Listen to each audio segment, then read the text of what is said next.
No.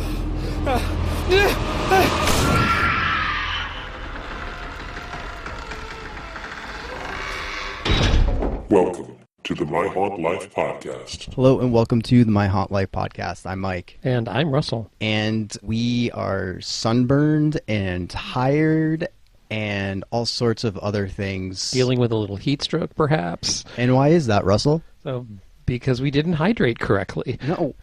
Oh my God. Because we were at Spook Show all day and we just got home. That's true. There's that shaking my head sound again. So, yes, we have been at Spook Show all day, and what a day. It was so nice to see everyone. We kept running into familiar faces all day. It was awesome. Yeah, this is Spook Show number 5, and it's insane to me how much bigger it got just in the last year. There were 2 rows of vendors. Yeah, absolutely. I mean, well, actually, 4 rows, technically. I mean, 2 aisles of vendors, but last year it was only that one, and man, it's just so big now. Yeah, they've definitely increased in size, and all day long, people just kept coming up. They ran out of parking area. People were parking in nearby blocks and walking in. The response was great this year. And as usual, they featured an incredibly wide array of vendors, everything from art to special effects to makeup to haunt stuff, escape rooms. There were live bands. There were sideshow performers performing throughout the day. People were buying everything from jewelry and furniture and purses and everyththing possible. It was such a wide variety of stuff, which I think the widest we've ever seen there. So, it definitely, it's a huge event now. And that's one of the things I actually really, really like about this is the diversity. There's because everything you just mentioned, there's something for everybody there. Everything is represented that you could possibly be into. Even if you're not into things, it's interesting to see what everyone else is doing. Right. Like that incredibly long line waiting for a purse. Yeah. There was this incredibly long line in the middle of the whole thing. We kept asking, like, what is this line for? And then we learned it was because there was a handbag that so many people had to have. So, well, I mean, you have a pumpkin or jack-o'-lantern handbag at Spook Show. You're gonna need it. It was a popular item. So, were you able to get one? I didn't wait in the line. Oh, okay. So no. Maybe at Midsummer Scream or ScareLA. Oh, not really my style, but we were lucky enough to have a quick chat with one of the people behind Spook Show. Yes, her name is Dora, and she is one of the driving forces behind Spook Show, and she was kind enough to give us a few minutes as she was running around handling everything. And here's an interview with Dora from Spook Show. Mike and I are standing here at Spook Show with Dora, who is one of the main forces behind Spook Show. Dora, congratulations. I think this probably is your biggest turnout ever, isn't it? Yes.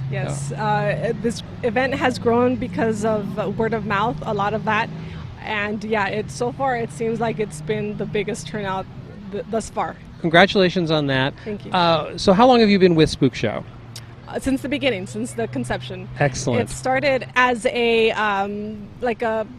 get-together for Halloween enthusiasts, specifically the Phantom Hearses. We wanted some sort of event during the beginning of the year. There was nothing going on. The owner, Jack Bazin, he came to me and he's like, okay, we need to come up with something because there's nothing going on and we miss Halloween. We're like everybody that works for Halloween Club, we are actual Halloween enthusiasts. So we invited the Phantom Hearses, a couple vendors, and it was so much fun. And they're like, let's do it again.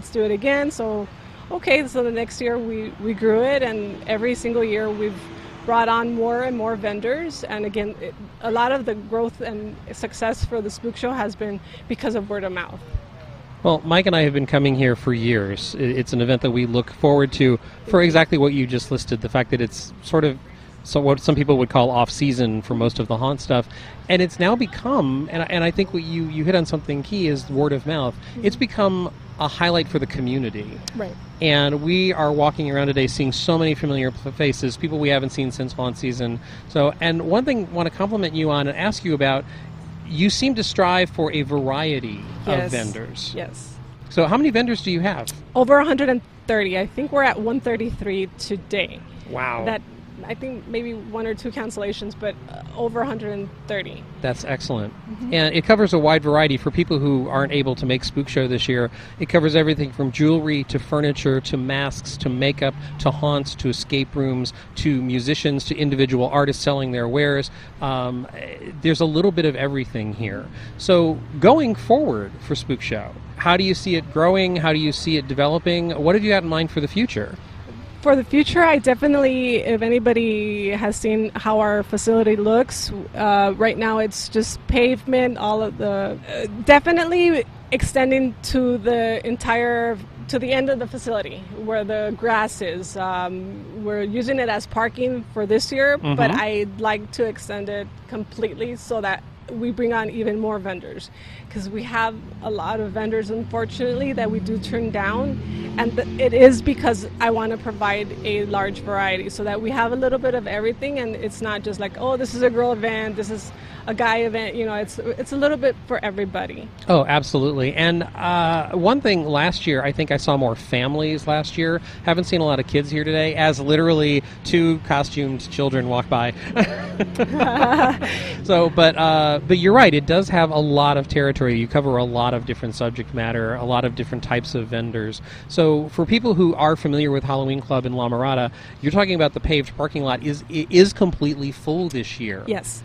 And there is no space left, so I can see why you're thinking about expanding into that other space. We are so happy to see this event growing and changing and developing the way it is. Do you have anything you want to draw attention to, particularly in the future, of like, first of all, how do people find out about Spook Show in advance, and where can we direct them on the web? They could find us on social media at Halloween Clubs, Facebook, Instagram, Twitter.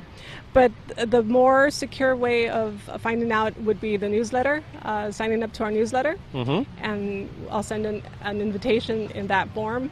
We're also thinking of having a second Spook Show or some more events, so definitely the newsletter is the best way to go. Oh. Excellent. So definitely we'll have that information for people who can contact you and sign up for the newsletter. So we were introduced to you as, this is Dora's event. This is more than a one-person operation. Absolutely. So what kind of a crew do you have working behind the scenes? We have a very tight-knit family type of crew. It takes every single person here to make this happen. So it's not just my event, it's the entire crew here at Halloween Club. From Stacy to the owners and all the teams, everybody is essential to making this happen. We were all here last night to put up the grid that you see up today. And yeah, this event doesn't happen without them. So a huge thanks to my entire crew. And I think this is also the most obvious presence of crew members I've ever seen here before. You've got lots of people running around in crew staff shirts, helping everybody, directing them, because you've changed the check-in process to be more streamlined this year, which worked really, really well for us. Thank you. You obviously are streamlining it. You've changed where the picture booth was. All of that works so well this year. And we have seen the entire staff running around helping people find their way. Everyone has been very responsive to our questions. It's like, congratulations on a really great event.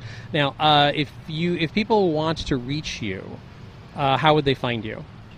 In response to the newsletter? Via newsletter.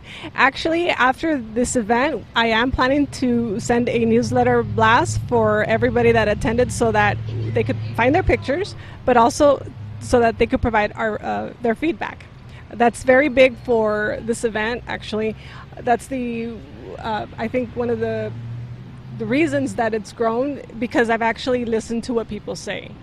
It's not, every single person's comment is taken into account, and so give us your feedback. Let us know what we could do better. We're listening. So I'm really, really happy to hear that. And so I recommend to our listeners, I'm sure Mike does the same thing, of sign up for the newsletter, get feedback. If you have anything that you see about the Spook Show, please reach out to Dora and let her know, because she's been asking us questions concerning what we like, what we dislike, and congratulations on a really successful event. This has been so much fun the last few years, and it's wonderful to see it grow every year. Thank you.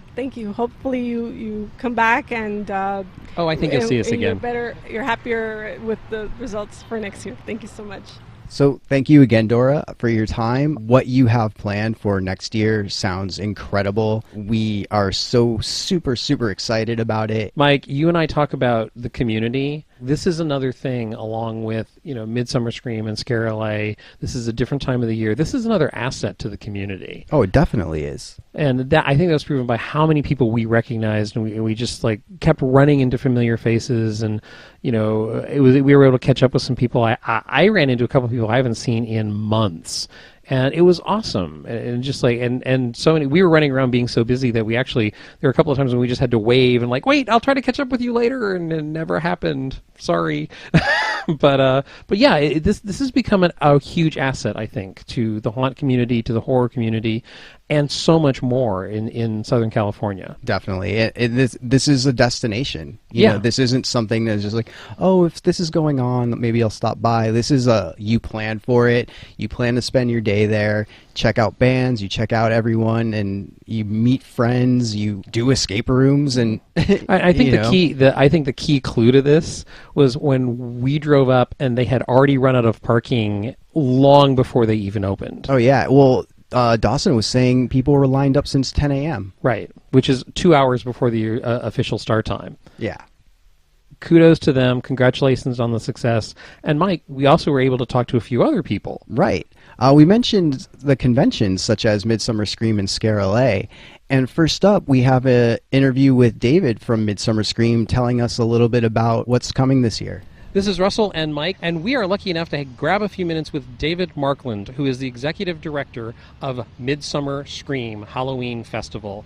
David, please, we know that tickets have already gone on sale, and could you give us specifically the dates, location, other ticket information that might be out there? The event itself is July 29th and 30th at the Long Beach Convention Center. Which is the same location you had last year, correct? Same location as last year. It's humongous. And we're only using a portion of it, and we're still humongous. Mm-hmm. Right now we have, I'm not sure when your podcast goes live, but I'm sure our ticket pre-sale will still be going on. We have 50% off of our general admission tickets. And always check back on the site. Sometimes we're able to offer additional discounts, but typically the general admission will probably be half off until late April. Oh, excellent. So that's a lot of time for people to buy tickets, but definitely check out the Midsummer Scream website and look for the ticket deals. Yeah, absolutely. And please give us your website address. We're at midsummerscream.org, as in Oregon. Last year was your debut, and it was a fantastic festival. We loved it. Thank you. So anytime anyone goes into something that's their second time, what have you learned? What's different? What can we expect? Things like that. Well, last year for our team, it was one of the most positive event experiences we've ever had. The feedback was tremendous. Going into, you're nervous. You don't know if everything's going to work, but our team pulled it together. We were elated. We have a pretty short list of things that we know we need to really have to hone and perfect to make sure that the audience experience is better, and also for us behind the scenes, things you didn't see that we wanted to do that we weren't able to. But entering this year, we already know that we're able to do everything we did last year. So at this point, we're just building off of that. For our Hall of Shadows, I think we had about 8 different haunts in there, mini haunts that people could walk through. This year, we're going to have 14. Wow, that's quite a jump. I know how we can fit in more vendors, and make sure that flow is really good too, and really an exciting show floor for people to really enjoy. And it's just that sort of stuff. At the end of the day or at the end of these events, you never get to do everything you want. And with our team, everybody has so many ideas that this year we're looking in and trying to evaluate what did people really like last year, so we make sure that stays, and then what's the stuff we can grow with. We have a little bit more space that we're working with this year to have more activations, maybe another room where we can do more panel type stuff, because we have so many ideas for panels and presentations to do, and so many people want to participate, to allow them to activate as well. One of the things that Mike and I have talked about on the podcast before and that we really enjoyed is you had some truly unique live performances going on during the course of the weekend, as well as the haunt section, the Hall of Shadows, which you were just referring to. So as far as live performances, I know it's really early. Mm-hmm. Do you have anything in place that you can tell us about, or is it just too early for that? Well, no, Zombie Joe's Urban Death is returning. Oh, excellent. And we've announced that. And last year we let him rip loose, and he did a adults only thing, and I said you have to make it adults only, and it was pretty crazy. It was adults only. Definitely. I mean, it was definitely adults only. And we warned people, and so this year, we're pushing him to, try something different. Use this as a platform to really do something he hasn't been able to test at his show, or just do something new. But it's always going to be urban death. So we know we have him coming back. We're going to have a whole stage which is going to be dedicated more to performances, like podcasts. Just purely for performances, maybe live stage readings. I believe we have Fallen Saints is going to do something. Oh, excellent! And as well, and they'll have a dedicated space for that. And Fallen Saints is Force of Nature Productions. Yes, it is. So whether they'll be doing it as Fallen Saints, I'm not sure, but I think that's the sort of concept of a immersive haunt type experience, right? Which they'll do, which combines the theatrics with a conventional walkthrough some way. Excellent. And part of the exciting part for me is we bring these people in with a loose idea of what they're going to do, and I think they also have to figure out what's going to work best for them in the space. So what we talk about now, it'll change, and it's really for me, it's one of the more fun parts of doing these events. We have 4 months until the event starts. What can we look forward to in these 4 months as far as announcements and what's to come? And are you saving any secrets for the convention? Well, I think we'll reveal everything that we can to bring people in. If it's genuinely, if it sells a ticket, we want people to be able to know that they need to come. But there's sometimes some of the theme parks don't let us reveal what they're going to talk about, but we can tease that they're going to reveal something big. We're constantly adding stuff to our slate. We'll probably be announcing stuff, periodically, as a package. Like we'll do an announcement. We'll probably list our vendors by the time this podcast airs. They'll be online. It's a pretty awesome lineup, and that's just a start. But over every couple weeks, we'll probably announce something new. Just check out our Facebook page, Midsummer Scream. We're also on Instagram, but most of our big announcements will come through the Facebook page as well as our email blasts. And once again, the location is the same location you were in last year, which is Long Beach Convention Center. Correct. And give me the dates again. And since you just were mentioning your social media, please let us know how people can find you. Yeah, it's we're at midsummerscream.org as an organ. I just thought of that by you guys, my presence. And then the dates are July 29th and 30th. Right. And Long Beach Convention Center. Check us out on the website. Just Google Midsummer Scream Halloween Festival. I'm sure you'll find us that way as well. Yeah, check us out. And again, Midsummer Scream, their booth was crazy busy. And thank you, David, so much for stepping away for a few minutes and talking with us. One of the things that piqued my interest about Midsummer Scream this year was based on a Theme Park Adventure article about Into the Black, a creation of Larry Bones, who you may recognize from Midsummer Scream last year and previous ScareLAs by doing the huge makeup demonstrations on the show floor. Which are always a huge hit. Yeah. Amazing to look at. So he's behind Boneyard Effects. So based on that TPA article, we wanted to hear a little bit more about Into the Black. So we were able to speak to Larry Bones about it. And here is an interview with Larry. Hey, we're here with Larry Bones outside of Spook Show. And Larry, thank you for taking the time out of your day. We just saw a makeup you did, and it's incredible. So we know you're a busy guy, so thank you, first of all. Absolutely. It's actually my day off, so it's actually kind of nice to get out of Into the Black for at least a minute to come out down here. So having a great time today. Now, speaking of Into the Black, what is it exactly? Into the Black is a multi-level new haunt experience that we're bringing out. So we actually are doing a 20-minute short horror film that we just actually wrapped up that actually ties into a virtual reality experience that actually ties into a haunted attraction that we're going to have at Pomona Fairplex this year. And then on top of that, we're just going to do a full-level documentary on the whole process as well. Wow. Yeah, we're a little ambitious. And on top of that, you're still doing makeup as well. Absolutely, absolutely. It's my life, so. Okay, so you do makeup. I do. Now you make films. I do. What don't you do, and how do you have time for it all? You just keep going. It's just a passion for the haunt world, the horror industry, everything. So it's like you can't help but wake up and be so excited to do these things. Who has time for sleep? You can sleep when you're dead, right? Now, Midsummer Scream is coming up, and you are going to have a presence of Into the Black there as well, correct? Absolutely. At Midsummer Scream, we're actually going to be premiering our film there, so you'll be able to see that. And I'm going to have a little bit of a sneak preview of our documentary is there. But on top of that, as usual, we're going to have a gigantic makeup stage right inside the front door. It will not be Into the Black related, but just something for fun, because we always like to be able to make monsters for Midsummer Scream.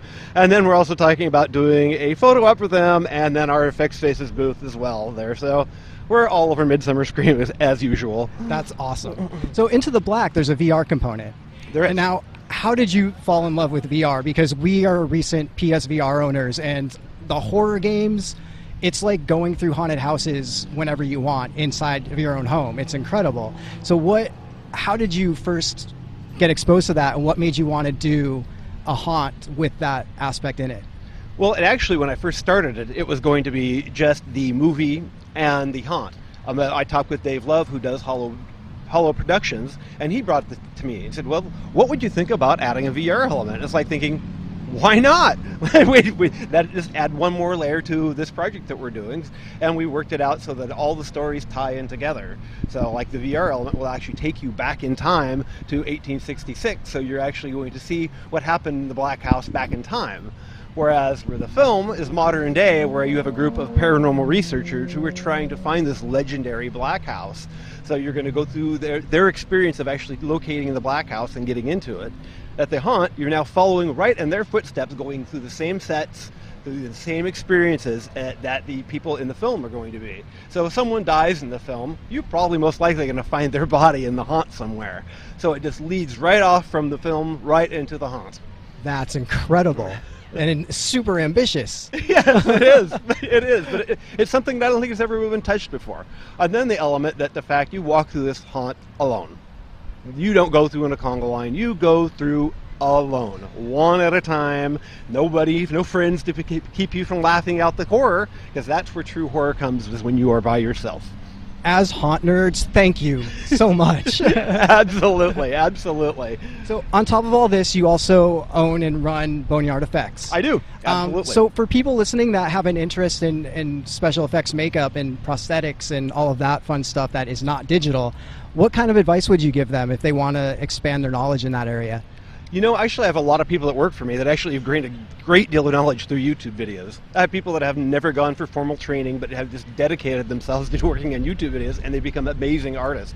So I mean, you can go to schools. There are formal schools out there that can be quite pricey, but it's a passion. You know, it's really has got to be a passion. You got to really know that this is really what you want to do, because it can be a very difficult job to maintain. So first, right off, make sure that you are in love with what you do. Referring to Into the Black, you mentioned the Pomona Fairplex. Yes. So are you going to be a standalone? Are you part of another event there? Are you going to be there throughout the haunt season? What's the future of Into the Black? Because people are going to want to find this. Absolutely, absolutely. So we are standalone. We're actually in a building called Club 1 that's actually in there, so it's no one else. It's just us going to be in there by ourselves. So we're the only haunted attraction. I believe there's a family-friendly pumpkin element going on in there, but the scary people want to come to us. So excellent. We actually are running for 14 days through October, so you will see Friday, Saturday, Sunday through to the very end when we have a 5-day run through Halloween. So 14 days through in October. Do you have a website for Into the Black? We do. You can visit us at intotheblack.biz, and you can also find us on Facebook, Instagram, and Twitter. Those are going to be at Into the Black.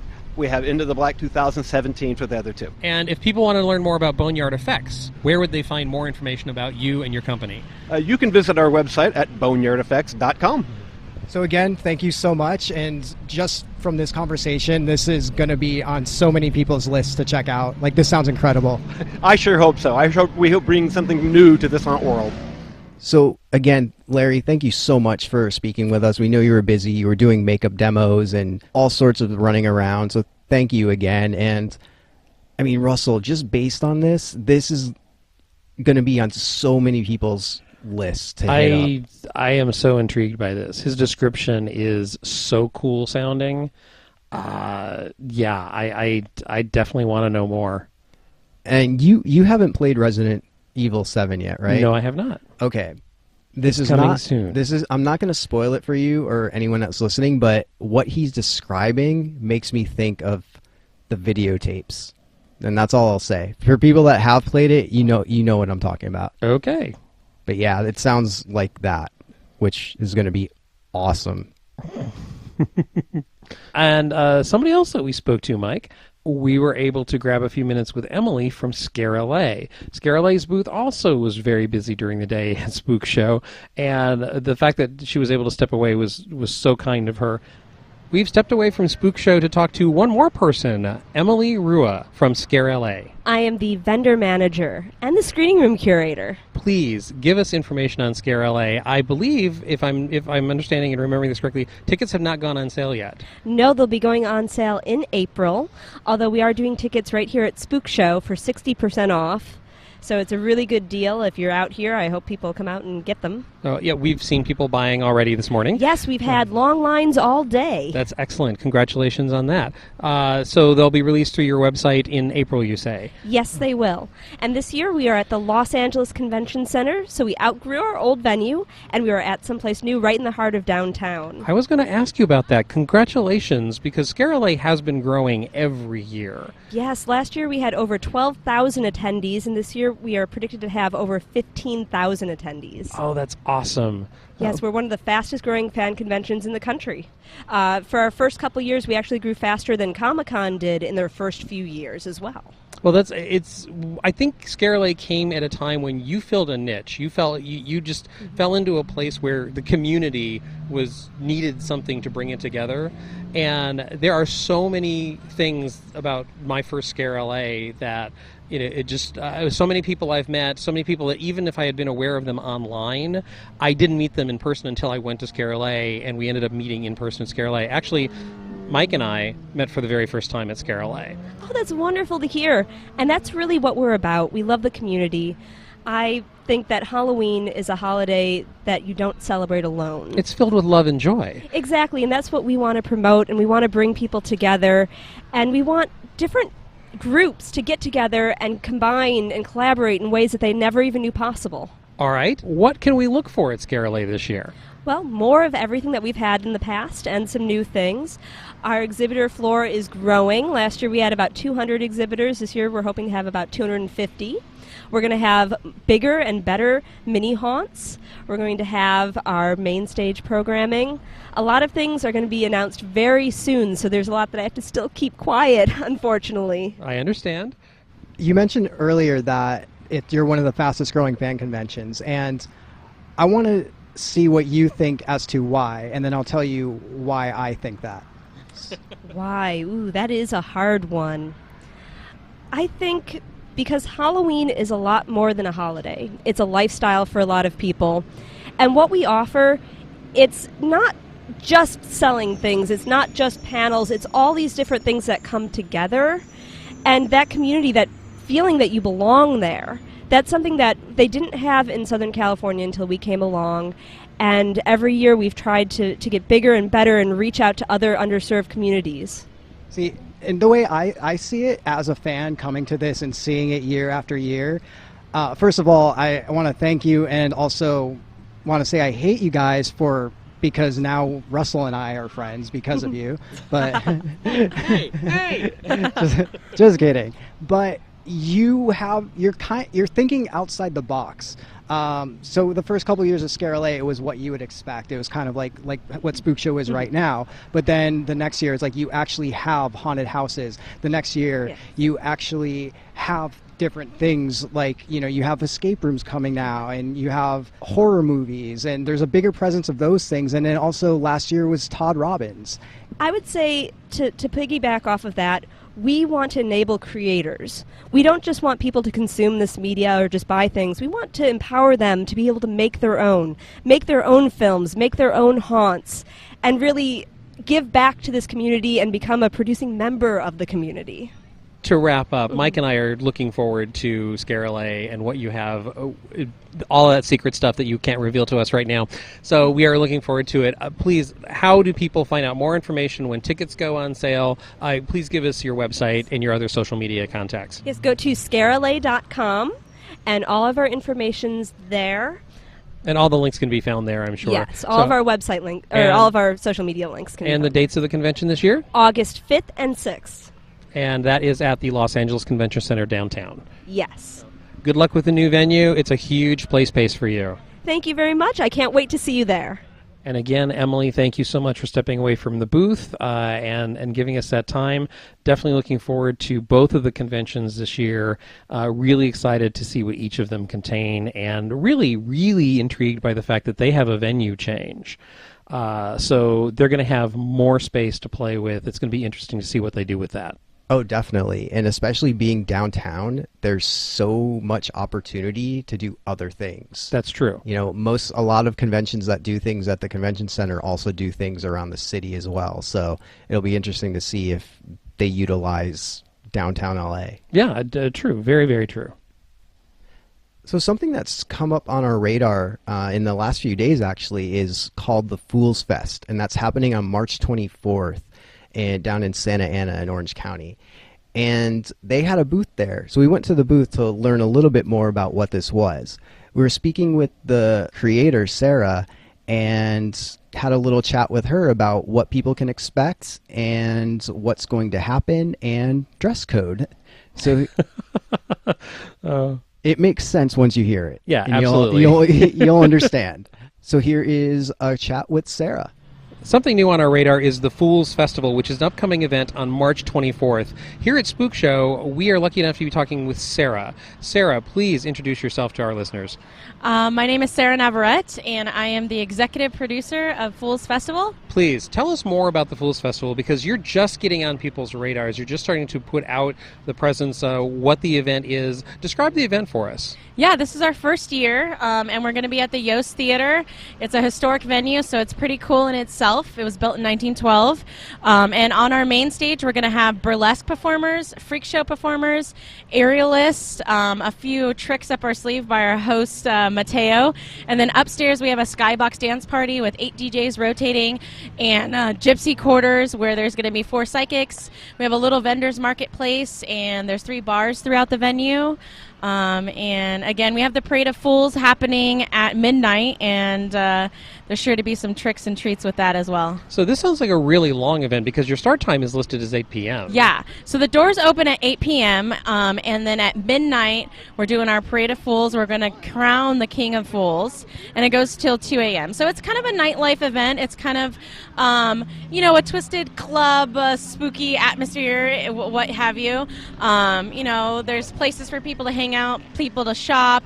You can eat. You can go on the patio. There's a lot of photo ops. There's a lot of stuff to see, and the stage continually changes. So we have over 10 freak show performers, and then again, it's a full burlesque team. The Dollface Dames coming out. And you listed vendors just now. What type of vendors will be there? So because the space is limited and it's an inside theater venue, we only have about 7 to 10 vendors, and we're making sure that each of our vendor is very different from the next. So we have Blackcraft Colts, and then we have a henna artist who's coming out. We have Full Moon Blessings, who are coming out with their essential oils and candles and whatnot. Deep Rooted Wraps, which is going to be doing like crystals. I have a few like spooky, where they have like bats and spiders and things like that have been I forget that word. Sorry. Taxidermied? Taxidermied. Sorry there. I was like, it sounds like taxes.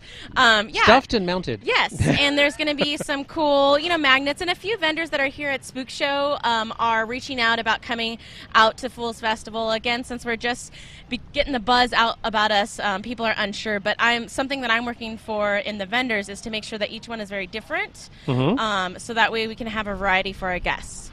You mentioned that it's going to be an all-night, well, not all night, it goes till 2 a.m., and there'll be a club, basically, and a bunch of other things like that. How would you recommend people dress? Because this is kind of something that has a bunch of different things combined, where people might wear one thing to something but not to the other. So this is the big question that I'm getting. We keep getting messages on Instagram, and also here at Spook Show, people are asking, what can I wear? You can wear whatever you'd like, as long as it's legal and within reason. We can't have any nudity. But yeah, you can wear a costume, or some people are going to wear a little bit of gothic robe maybe. But whatever you're wearing as far as material-wise or costume-wise is totally fine. When it comes to face paint, it can't be full-face face paint, because we are an 18 and over venue. Obviously they need to recognize your ID, and no masks. We want all of the spooks and stuff to come from us and our trained professionals in that. But we are more than welcome to wear whatever you'd like. And again, no full face paint, no full masks, but costume as you will. I would recommend maybe you can wear something fun, or you can even come in just some normal nightlife attire as you're going, out to dinner. And yes, and also with your costumes, you can't have any major props, so no weapons, no fake knives or machetes or things like that. Because there is alcohol there and it's kind of a nightlife environment, we want to keep everybody safe. So yeah, no add-ons like that, no staffs or anything like that. You're also a makeup artist at Knott's, correct? Yes. So with that sort of expertise, can we expect some scary and ghoulish type of makeup at this event? Yes. So I am a makeup artist, and so people are expecting some cool makeups to come out. I myself are not able to apply any makeups that night because there's so much going on. MTV has reached out to us about coming out and filming. We have a few special tricks and stuff that I have to be attended to. But I've put together an awesome team of makeup artists.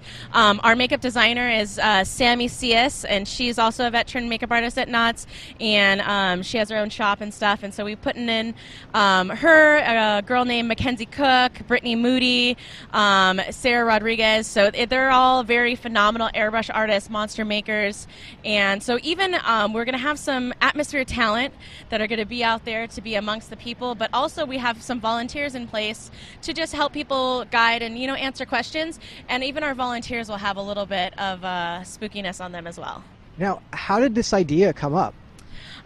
So this idea came up between myself and a couple other friends, my friend Shawnee Drake, and a few other friends that we were talking about, and just how we had been to events and we felt like maybe some events weren't all the way there for the talent or all the way there for the guest, and it was kind of always like one side or the other. And because we're on both sides of entertainment, we go to a lot of events as guests, and also we're the performers or the artists and whatnot. So I work in entertainment as well as makeup, and I was like, I'm going to take a break from producing other people's events, and I'm going to put on this event for myself. And so my goal in this is for all of our performers to leave our event saying, hey, that was a great time. I'm going to have some food for them and some drink, and I'm going to make sure that they get a lot of exposure and some monetary things and things like that. But also I want the guests to feel like, wow, they said freak show and we got a freak show. They said burlesque and there was a burlesque. And so I want everybody to leave, saying like, hey, that was a great time. And on all fronts, not only the workers, the vendors. That's why with the vendors, I want to make sure everybody's different. So, you don't have two people selling the same t-shirts next to each other. So I really want to make it, everyone have a great time on all sides. Well, thank you so much for taking the time out to speak to us. Where can people find more information about the event? People can find more information on our website, which is thefoolsfestival.com, or on our Instagram, which is @thefoolsfest. Thank you again for taking the time to speak with us today. I hope you have an amazing spook show. Thank you so much for having me. And break a leg at the event. Yeah. So we went into this without knowing much about Fool's Fest, but True. It sounds really, really cool. It sounds like a very fun evening. Yeah. A very fun, long evening, actually. Yeah, combining a show with a club and making it that long, and it sounds cool. Yeah, definitely. I'm very, very curious about this. So that was all the interviews. Again, thank you everybody so much for taking the time out and following two random guys to the shaded tree area. It's funny because almost every person we interviewed was like, I'm not going to get kidnapped. I know you guys' reputation. No, wait, Mike, you're misrepresenting that a little bit. The question actually was, oh, is this the point where I get kidnapped? They were much more direct than... It's the same thing. No, they were actually expecting it from us, I think. Mike and Russell are taking me away. I'm going to die. So, really, we're nice guys. Come on, man. Don't set a standard like that. Jeez. Okay, we can be nice guys. Anyways, so Spook Show 2017, number 5. Definitely a success. Is in the history books, and I'm bummed it's over, but my sunburn is glad it's over. It was hot today. Yeah, but worth it. Yeah, definitely. So nice seeing everyone that we ran into. It was great seeing everyone. Definitely a fun time. So thank you for listening to our Spook Show Special. We love alliteration. If you want to get in contact with us, you can email us at mike@myhauntlife.com or russell@myhauntlife.com with 2 S's or 2 L's. On Facebook, Instagram, Twitter, Periscope, search for us at My Haunt Life. We're also on YouTube, so if you'd rather listen to the podcast via YouTube, you can do that. Just search for My Haunt Life Podcast. And of course, myhauntlife.com has the calendar. So any new events that are coming up, such as things that Dora mentioned with possible more Spook Show things, Midsummer Scream is on there, Into the Black will be on there, ScareLA is on there now, Fool's Fest, and so much more. There's immersive theater on there. There's escape room specials happening that we put on there. So check out the calendar. And check out the forums. There's lively conversations going on right now. And thanks for listening. I'm Mike. And I'm Russell. See ya. And based on and then read. So we asked him to speak. And then You're killing me, dude. No. Editing is going to be so fun. No, it's all in a row, so you can just take that whole clip out. All right, I will remove that portion.